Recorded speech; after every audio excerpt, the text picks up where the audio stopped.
İlqar Gülablı Qara Xəncər.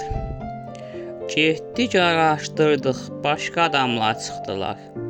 Onlar saxta adamlar imişlər. Bəlkə kimsə sirrimizi bilir. Ola bilər evlərini dəyişiblər. Nəysə, siz hələ biraz da araşdırın. İndi gedin, işimiz var. Adam getdi. Sonra Şahnaz soruşdu. Yoldaş Əlisoylu, onlar kimlərdirlər elə? Heç başqa işdir, KKB-nin başqa bir işidir. Sizə deyə bilmərəm, sirdir. Hə, oldu. Siz nəyə gəlmişdiniz?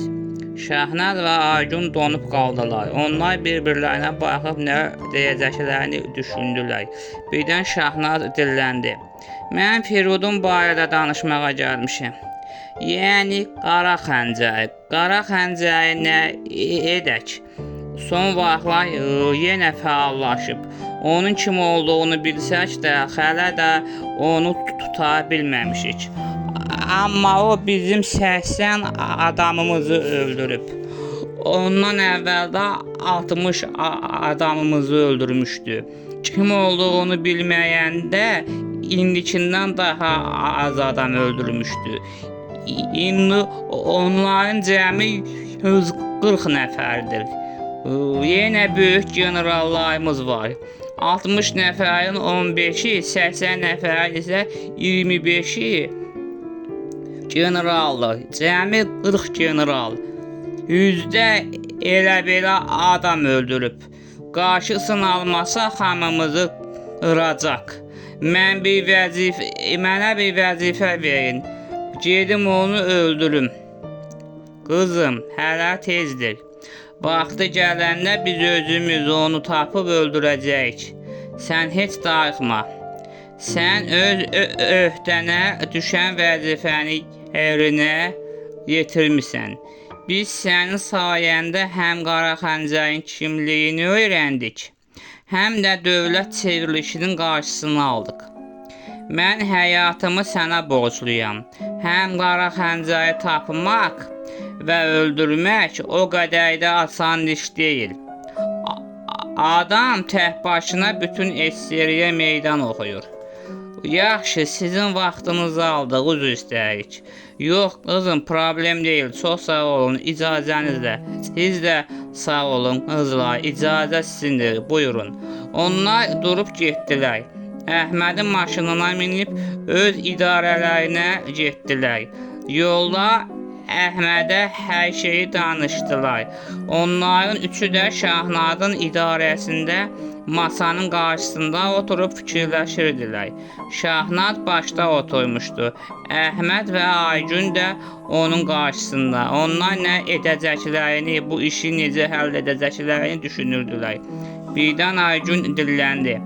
Kaş ki Firuduna mane olmayaydın, qoyardın Əlisoylunu öldürərdi, Sovet hökumətini yıxardı. Birdən Şahnazın gözləri işıqlandı. Bəli, tapdım. Ay qız, nəyi tapdın? Nə edəcəyimizi tapdım. Nə edəcəyik? İrana gedib Firudunu tapacam, ondan kömək istəyəcəm. Əgər razı olsa, Əlisoylunu öldürməkdə ona köməklik edəcəm. Bəlkə Əlisoylu ölə, SSR dağıla, Firudunun istədiyi kimi.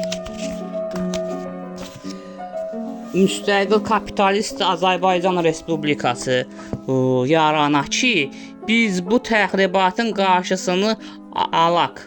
Yoxsa 1989-cu ildə Qarabağ Ermənistana birləşəcək. Mənim Kəramət babamın, bəyim nənəmin qəbirləri erməni dağalarının ayaqları altında tapdalanacaq. Doğulduğum torpaqlar başqa millətin olacaq. Mənim xalqım, bütün qohumlarım, bacı qardaşlarım bu torpaqlardan qovulacaqlar. Kütləvi qırğınlar olacaq. Bəlkə də Azərbaycanlıları bir xalq kimi məhv edəcəklər. Mən vətənimin və xalqımın xilası naminə ideologiyamı qurban verməyə hazıram. Əgər milli maraqlardır, əsas milli maraqlardır, ideologiyalar ikinci gəlir. Ay qız, Dəli olmusan? Heç boyda KGB periodunu tapa bilmir. Sən haradan tapacaqsan? Haradan bilirsən o İrandadır. Başqa çarəmiz yoxdur. Mən də dəqiq bilmirəm haradadır. Amma ürəyimə damıb ki, İrandadır. Ən azından onu orada axtararıq. İzinə düşərik. Tapmasaq da əlimizdən gələni edərik. Ay Şahnaz, bəlkə getdik tapa bilmədik. Bir o qədər yolu necə edək? Deyin görək mənimlə varsınız, yoxsa mən tək gedim? Onların hər ikisi də birdən düşünmədən cavab verdilər. Hə, səninlə varıq. Onda mənə güvənin. Yeravana gedəndə ümidimiz yox idi, amma gördüyünüz nələr öyrəndik.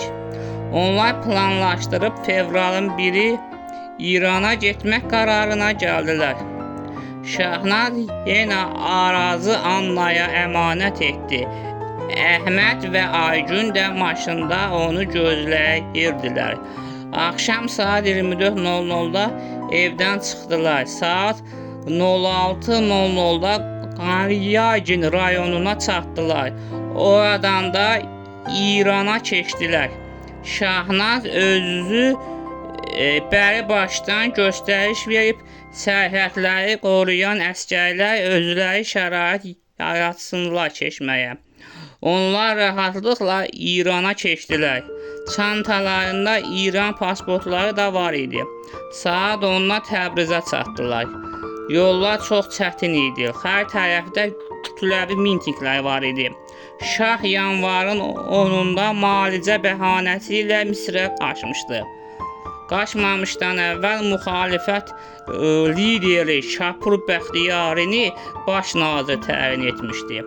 Şah qaçan kimi Bəxtiyarın şah qaçan kimi də Bəxtiyar şahlığı ləğv eləyib İran Respublikasını yaratdığını elan edir. Özünü də İran prezidenti. İran müxalifəti iki yerə bölünmüşdü. Solçular və İslamçılar. Solçular da öz növbəsində iki yerə bölünmüşdü. Liberal solçular və kommunistlər.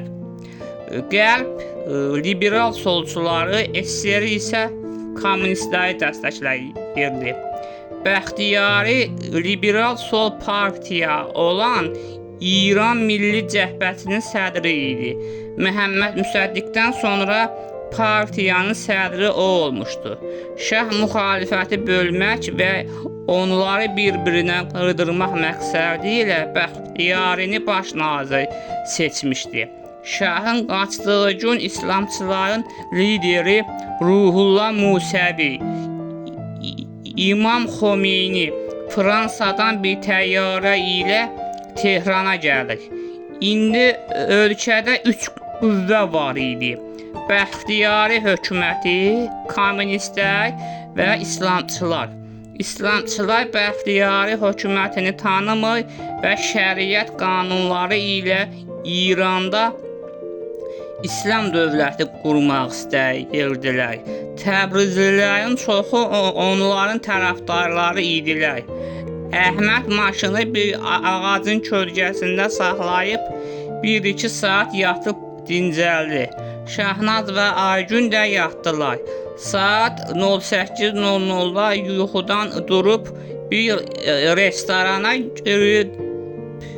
girib xərəyə bir boşqab kəlləpaça yerdilər. Üstündə nə şirniyyatla çay içdilər. Sonra mağazadan yolda yemək üçün ərzaq və su aldılar. Maşınlarına minib yola düşdülər. Onlar ancaq saat 22:00-da Tehrana çatdılar. Tehran Təbrizdən də betər idi. Orada da kütləvi etirazlar, özbaşınalıq, hakimiyyətsizlik hökm sürürdü. Şəhərin bir tərəfi mollaların, bir tərəfi də hökumət tərəfdarlarının əlində idi. Tez-tez silahlı qarşıdurmalar baş verirdi. Şahnaz gildə bir oteldə yerləşdilər. Axşam yeməklərini